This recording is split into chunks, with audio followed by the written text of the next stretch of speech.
a quick like summary of what I usually like to describe it to people is that a designer is kind of like the conductor, and then all of the people that you're working with are playing all the individual instruments. So you're not actually talented yourself. You just stand center stage. Exactly. Yeah. Yeah, take all the credit, all that stuff. Perfect. Yeah, that about summarizes my interaction with the designers. Can you go through, because one thing that we've alluded to players before, what's this concept of DNA? When we talk about a champion's DNA, what's that? Unravel that for me. Yeah, so that's kind of right when we start working on a new champion specifically. We have the designer, the narrative or the writer, and then the art. It's usually we start off with a concept artist, and the three of them get together to kind of figure out what the champion is going to be. And it can start in a lot of different places. It can start with a really cool gameplay hook where we're like, this character is going to steal ultimates, and we're like, okay, sweet, like what do they look like, what's their story?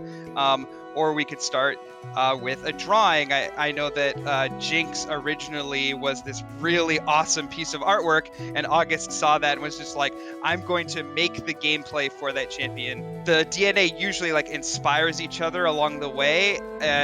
It will start with a seed, but it's not usually driven so hard from just one angle.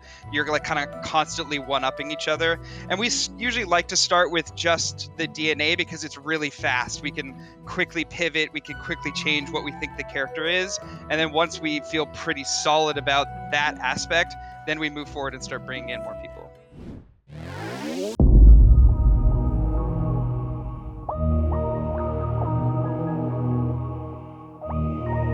We'll do this one as a quick answer. What's the coolest ability that never made it past prototyping and why? I'll answer from my perspective. If you think Akali is nutty now, one of her old E used to be that she could click on projectiles. And the idea behind this is she would click on them and ride them. It was basically like, what if like a ninja, if there's like things flying in the air, if a ninja could like latch onto them and fly with them. And she did, we saw it. Like she would ride a Draven ult into a fight, kill someone, and then ride the Draven ult back. Yeah, That's where she came from.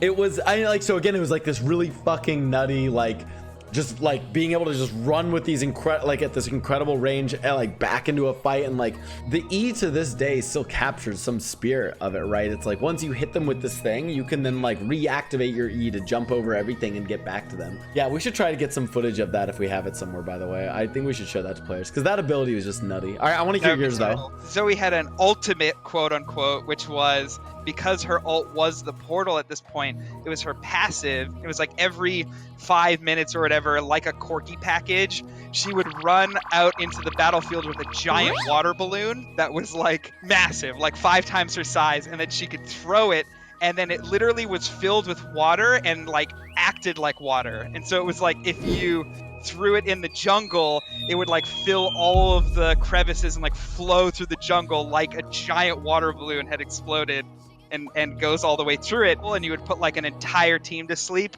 and then everyone would surround them and kill the shit out of them. That thing was fucking crazy.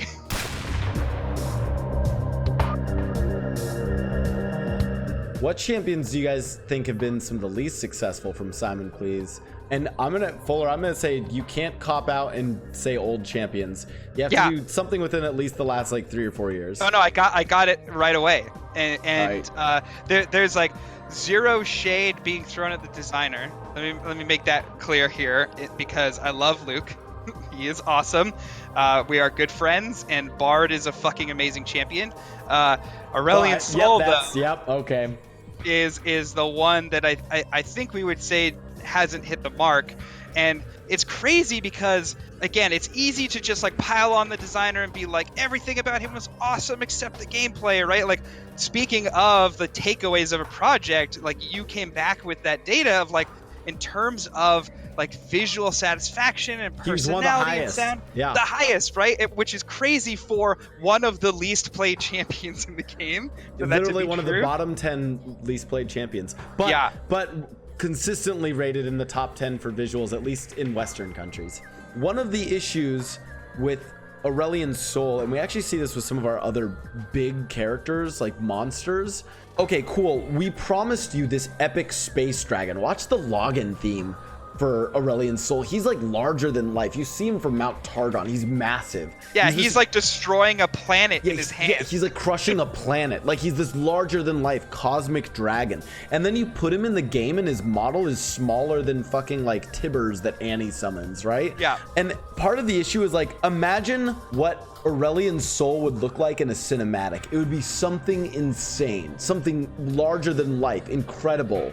And then compare that, like what he would look like in the cinematic to his gameplay, like literally in League, and the difference would be huge. Now think about this, Yasuo, if you put Yasuo in a cinematic, it's kind of the same thing he does in his gameplay. Same with Irelia. They're dashing around, they're blocking stuff. Their gameplay is a really good one-to-one representation of what you would create for them in a cinematic. It's really hard when we're doing this isometric game where most champions have to be restricted to their champion model to create this like, or to create the sort of cinematic experience for say an Aurelion Sol. Malphite I think is another good example of this. Dude's supposed to be a literally mountain. Like we should see armies getting crushed by Malphite, but in game he's like, I don't know, his model's like the same size as Garen, a knight, right? Yeah, exactly. What do designers do when the personality of a champion flops? Like for a recent example with Xayah, she doesn't have any actual personality. Was this intentional or a mistake somewhere? For Xayah, I think we crossed wires on what kind of champion experience we were delivering. Part of my concern with Xayah's for like her character was that we almost tried to do too many things at once. When I think about some of the interesting like things that you could compare Xayah to, let me list a few cool things you could compare Xayah to. Kerrigan from StarCraft, because she has like the infested stuff. Samus even, you know, because she has like a suit on. Lara Croft, because she's like, you know, survivor in this wild area. But if you don't put them, like if elements of those kinds of characters don't come together in a good way, it might sort of fall flat. So specifically, so that's sort of the example, using those as like examples that people have like drawn as comparisons for Xayah. Part of her issue is that like she has this like void suit on her, but we almost never really get a sense of what that suit is. It doesn't communicate to her. We hear it kind of click and make noises, but like we don't really hear it as much. We also get this sense that she's like grown up and survived in the void, but she speaks perfectly fine. You know, what if Xayah looked the way she did, like still looked beautiful and like interesting with all that void stuff, but she like was kind of like barred, where she doesn't speak English and like kind of only like talks to us in like an interesting like sort of void dialect or something. There's other ways I think we could have executed on her to have leaned into one path or the other. And then the other sort of critique I have with Xayah is that I think a lot of her story she kind of tells us.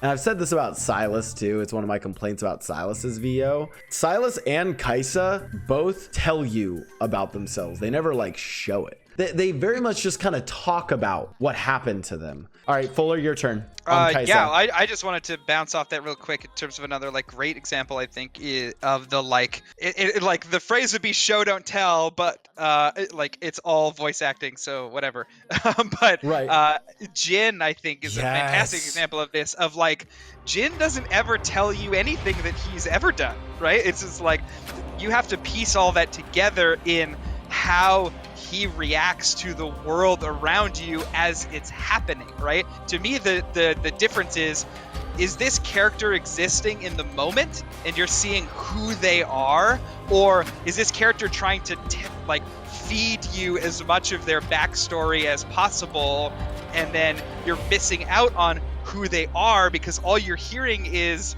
what a writer wanted you to think that they're like, as opposed to actually experiencing it. And so I love Jin's VO for that reason. So much +1 for that, because like, yeah, so much of it's like, hey, we have to tell you the story of the character through the VO, as opposed to telling you the character through the VO.